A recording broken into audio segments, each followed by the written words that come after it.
LoreWarrior Online SNT-04 Sentry.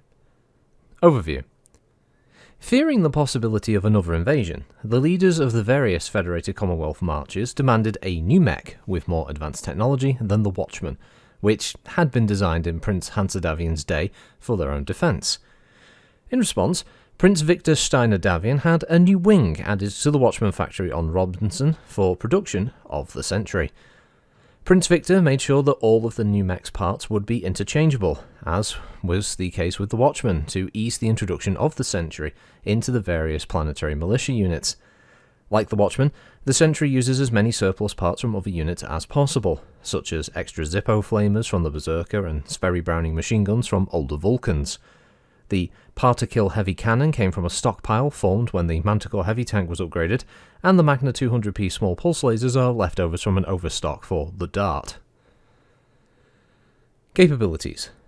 The Sentry is just as tough as its counterpart with the same heavy armor protection and mobility that marked the earlier Watchman design. The Sentry also includes the case system to protect the machine gun ammunition, and its weapons are geared toward anti-personnel combat, with an impressive arsenal of 4 machine guns and a flamer. Mech warriors who underestimate this design do so at their own peril, however, as the PPC packs quite a punch, and the deadly accurate fire of the small pulse lasers can destroy mechs as easily as the ballistic weapons take down infantry. Deployment.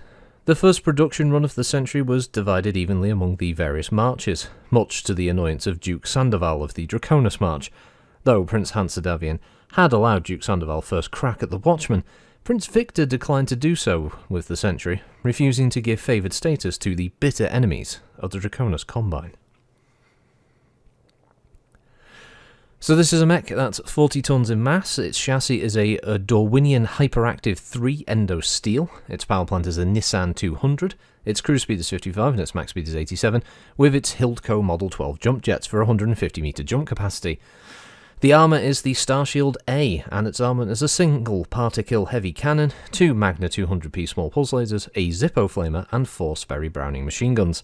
It's manufactured by Robinson Standard Battleworks on Robinson.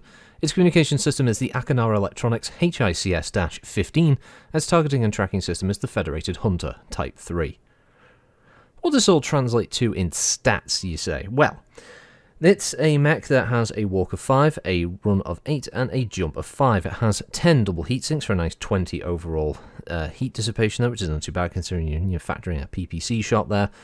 And you've also got, armour of 9 on the head, 17 on the CT with 6 on the rear, 15 on the right and left torso with 5 on the rear, and 12 on the arms, and 20 on the legs. The small pulse lasers are split around 2 of them being in the right arm, 4 machine guns in the left arm, the PPC in the left arm, the ammo for the machine guns in the left torso, the case also being mounted there of course. One of the flamers is mounted in the head, which is probably what the weird eye stalk thing is that you've seen in this one and only picture of it, and then the jump jets are all spread around the centre torso and the legs. Overall, not terrible as far as an anti-infantry machine goes. It's actually an element of the universe that isn't really covered as well in tabletop, mainly because the use of infantry, I find, is a little bit... It's not too advanced, let's say, and it's not overly complex, but when you're used to playing this is how it works mech on mech, and this is how it works against vehicles, when you add in the next layer of, like, infantry, that becomes a different thing again. It sort of slows everything down. And in universe, obviously, it's very common for battle mechs to have anti-infantry capabilities, and that's why things like the Vulcan were so popular, because it was a very good anti-infantry machine, as was the Firestarter, amongst a few others out there that were equipped with a lot of short-range weaponry and machine guns and the such. And so this is perfectly decent as the kind of mech that would go into an urban environment to engage infantry that maybe is, dug in to hard points where the flamer can very easily root them out, unless they want to stay in for a rather unpleasant death. The machine gun's obviously very good at being able to attack mass formations and light vehicles, that kind of thing. And then you got the PPC, which obviously gives it its main punch against the mech at range. And then it says the small lasers are there for the small pulses. They do a bit more damage, but I doubt they're the kind of thing you ever have that, you're going to kill a mech with them. On the look side of things, it's TRO 3060. Unfortunately, the art is more miss than hit, and unfortunately that's the same here. I appreciate the idea that the flamer has this kind of head-mounted section, and it's this stalk that sticks out past the side of the cockpit, though I imagine once you use the flamer, the pilot must be completely blind with the huge gout of flame that must be coming out there. The machine gun barrels are absolutely gigantic on the arms, as are the small pulse ones. It has these weird Teenage Mutant Ninja Turtle looking fingers that are going on the hands. It's very strange. It looks like it's got a PC fan, and it's in the middle of its torso. Apparently we're all supposed to believe that somewhere in the left arm there's a PPC. No idea. Oh, I guess it might be that kind of oblong shape next to the 4 barrels. I guess that's the PPC. It's just not a good looking mech, and the Watchman that it sort of is built to work alongside technically supersede. The Watchman looks better, and even that wasn't a mech that you would go, oh, we're definitely picking up a Watchman. Stats wise, it's fine. You could easily use a couple of these in a lance of urban combat machines. Yes, Suts, you enjoying them as well? She's got a toy. I'm recording this late at night, so she walks around with one of her favourite toys and makes noises like that. But yeah, one of these in a mixed lance in an urban setting, it's the kind of thing you can throw in. They're not too heavily armoured that you'd have to worry about them killing a player. But they're manoeuvrable enough that it can be a bit annoying with a jump of 5. They've got a decent run speed. They can hit hard if players aren't paying attention with the PPC, but overall you keep them at kind of medium range, and that means that they're small pulses, and the machine guns are going to be firing at long range, and you've got a much better chance of just wearing the machine down. So yeah, it's not terrible. As I said, I could definitely see it being a mech I could deploy a bunch of against players.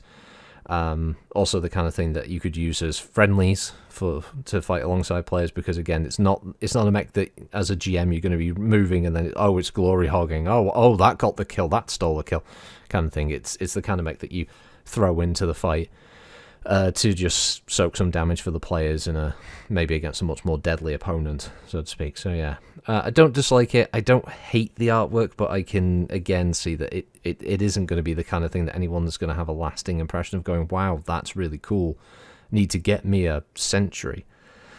But yeah, it's an interesting wrinkle to the lore around about this time. I like the idea that all the federated suns with their different marches around their borders, all demanding these more modern equipment, and the such, and this was the result of it. And yeah, I like that. That's cool.